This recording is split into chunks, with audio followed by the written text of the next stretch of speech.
When it came to designing Star Wars toys, Kenner was given a lot of photos from Lucasfilm. Except for one thing, they had to use their own imagination to make. Let's talk about it.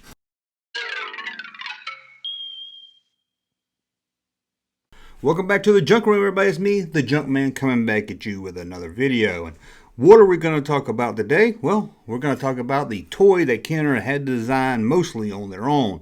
They had a little clue of what it might look like, but overall, they didn't get anything from Lucasfilm or anyone else to say, hey, this is what you should base the Star Wars toy on. And I'm pretty sure you guys know what I'm talking about. Talking about this little guy right here. The Trash Monster came free inside the Kenner Death Star playset. A nice little addition to the playset. It was a great playset on its own, but having this little guy just kind of made it a lot more fun. Kenner wanted just something extra for kids to get excited about than the massive, tall, elevator action playset. And that was this, the Trash Monster alien that lived inside the Death Star trash compactor. Lucasfilm really didn't know what this monster was going to look like.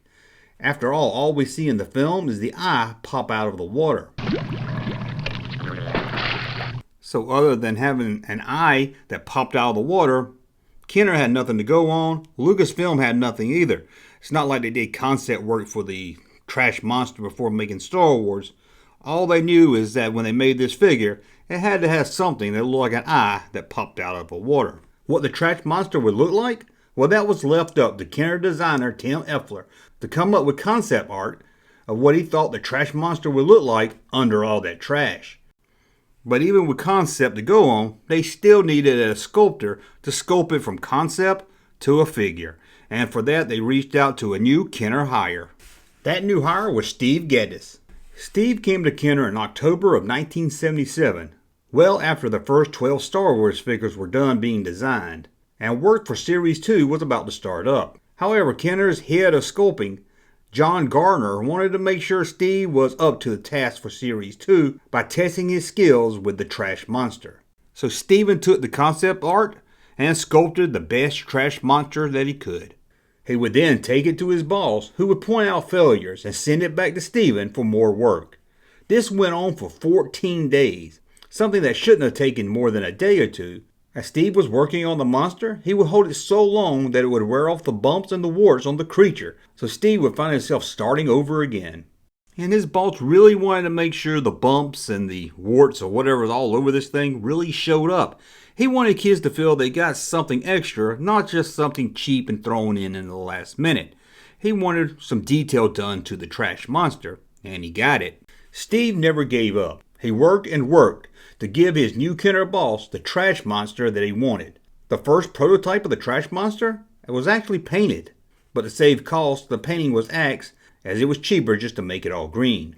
After 6 weeks, Kenner was happy with the Trash Monster, but rumors are one person wasn't happy, and that was George Lucas himself, who always imagined the Trash Monster to be something a little bit more menacing, something a little bit bigger, something more than some kind of weird-looking Loch Ness monster.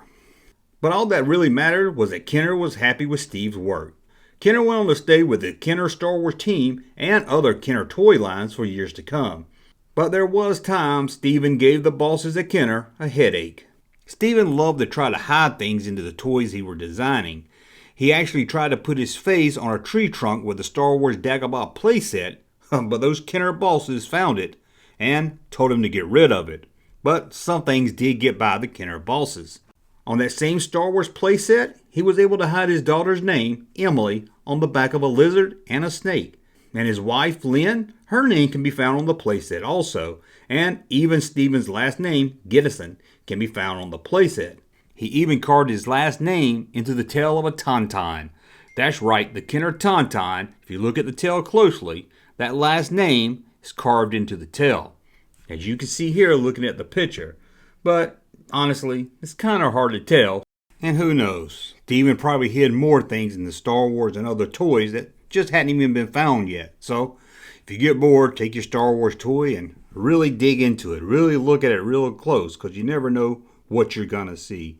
But that's the story of the Star Wars toy the Kenner designers had to design all on their own with no help from Lucasfilm. Well, I want to thank you for watching. As always, thumb up my content. As always, thumb up so you like my content. Subscribe to the channel, and we'll talk again soon. Hey, Junkman channel popping though. Thank you, sir, for that unsolicited testimony.